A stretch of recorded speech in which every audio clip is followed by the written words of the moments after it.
EWS के 10% आरक्षण के मामले में मध्य प्रदेश हाईकोर्ट का एक अंतरिम फैसला आया है, जिसमें कहा गया है कि ईडब्ल्यूएस के 10% आरक्षण लागू किया जाएगा, लेकिन वो एससी, एसटी, ओबीसी आरक्षण को छोड़कर बचती अनरिजर्व सीट पर ही लागू होगा। तो इस फैसले में मध्य प्रदेश सरकार के स्पेशल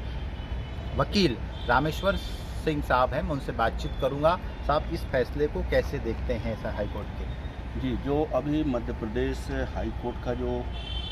अंतिम फैसला है, फाइनल निर्णय है, अंतरिम नहीं है,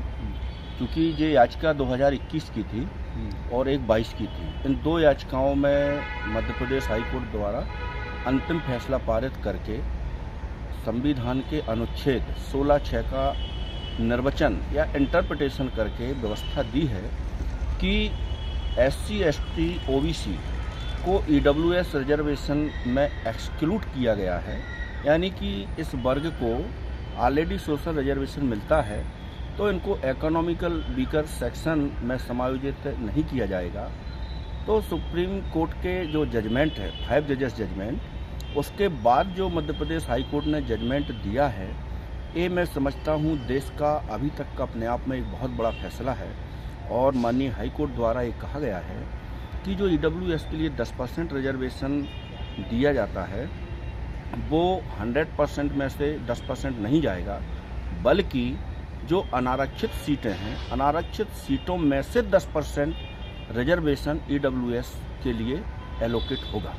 ये व्यवस्था दी। तो ये व्यवस्था हाईकोर्ट ने दी है कि रिजर्व सीट है, अनरिजर्व सीट, उसमें से 10% दिएगा। सवाल ये उठता है कि ये 10%, 50% जो आरक्षण की बात कर रही थी, 27% जब ओबीसी को देते तो कहते 50% एक्सीड कर जाएगा, तो क्या ये रिजर्वेशन उसमें भी अड़चन नहीं डालेगा?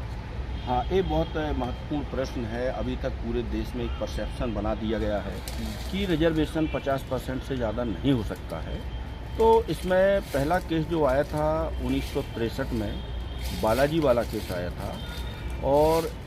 9 जजेस बेंच का जजमेंट आया इंदिरा साहनी के केस में। तो उस जजमेंट में सुप्रीम कोर्ट ने ये बोला कि जो 50% की सीमा है, ये मैंडेटरी नहीं है, और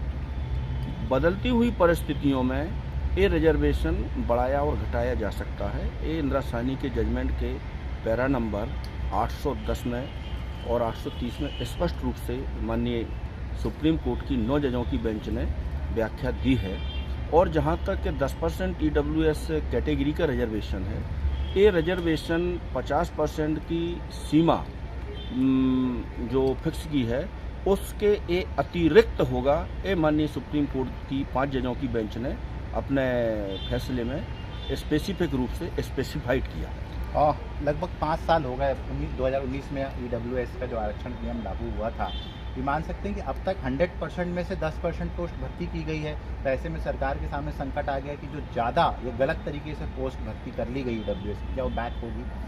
ये बहुत ही महत्वपूर्ण प्रश्न है कि मध्य प्रदेश में 2 जुलाई 2019 में ईडब्ल्यूएस रिजर्वेशन लागू किया, और इसका दिसंबर 19 को इन्होंने रोस्टर जारी किया, 100 पॉइंट रोस्टर जारी किया, और 100% में से 10% ईडब्ल्यूएस का रिजर्वेशन एलोकेट किया। तो पहला प्रश्न ये है कि जो जीएडी विभाग ने, सामान्य प्रशासन विभाग ने रोस्टर जारी किया है, वो रोस्टर ही अनकॉन्स्टिट्यूशनल है, असंवैधानिक है, संविधान के अनुच्छेद 16(6) से इनकंसिस्टेंट है। ये स्पष्ट होता है कि जो सीटें एलोकेट होना चाहिए थी, वो अनारक्षित में से होना चाहिए थी, ना कि टोटल पोस्टों में से अनारक्षित होना चाहिए थी। अब जहाँ तक इसमें रिवर्ट करने की बात है, तो 2019 से अभी तक मेरे अनुमान से 25 से 30 हज़ार पदों पर रिक्रूटमेंट किया गया है ईडब्ल्यूएस के पदों पर, जो कि अवैधानिक है, असंवैधानिक है। और इसको रिवर्ट करने वाली जहां प्रक्रिया है, तो मैं आपको स्पष्ट कर देना चाहता हूं कि 13 जुलाई 2021 को माननीय मध्य प्रदेश उच्च न्यायालय की चीफ जस्टिस की डिवीजन बेंच ने अंतरिम आदेश पारित करके व्यवस्था दी है याचिका में कि entire selection process under the head of EWS reservation shall be subject to final of the outcome. ये इन्होंने व्यवस्था दी है। तो जो भी नियुक्ति अभी तक हुई है या आगे होगी, वो 5 याचिकाएं पेंडिंग है माननीय हाई कोर्ट में, अभी डिवीजन बेंच में, उन याचिकाओं के निर्णयाधीन कर दी गई हैं चूँकि ये जजमेंट सिंगल बेंच का है और ये जजमेंट का प्रभाव उन याचिकाओं पर स्पष्ट रूप से आएगा और उन याचिकाओं के निराकरण हेतु इस जजमेंट को भी साइट किया जाएगा और ये जजमेंट बहुत ही सुसंगत होगा, क्योंकि ये पॉइंट ऑलरेडी उन याचिकाओं में उठाया गया है और जो रोस्टर जारी किया है उस रोस्टर की भी संवैधानिकता को ऑलरेडी माननीय हाईकोर्ट में चुनौती देने वाली याचिकाएं लंबित है। एक सवाल इसमें रामेश्वर साहब ये उठता है कि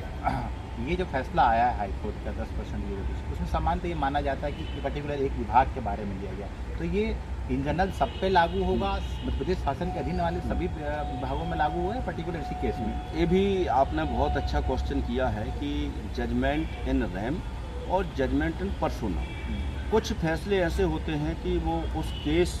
की विषय वस्तु पर या याचिकाकर्ताओं पर ही लागू होते हैं और कुछ फैसले ऐसे होते हैं कि किसी भी केस में वो फैसला आया हुआ हो उसका जो प्रभाव होता है वो संपूर्ण क्षेत्र में होता है। तो जो वर्तमान में जजमेंट आया हुआ है ये जजमेंट इन रेम है, इसका प्रभाव मध्य प्रदेश के समस्त विभागों पर होगा और सामान्य प्रशासन विभाग को इस जजमेंट के आधार पर तत्काल में अपना रोस्टर रिवाइज करना पड़ेगा और आगामी की जाने वाली समस्त भर्तियों में इस जजमेंट में दिए गए मार्गदर्शी सिद्धांतों को दृष्टिगत रखते हुए ही विज्ञापन जारी करना पड़ेगा after correction of their roster. इसी से जुड़ा एक अंतिम सवाल ले लेते रामेश्वर साहब कि जब 10% आरक्षण दिया जा सकता है तो 50% का जो कैप लगा था वो तो एक्सीड हो गया, तो फिर क्या इस बिहाफ पर ओबीसी का 14 से बढ़कर 27% भी किया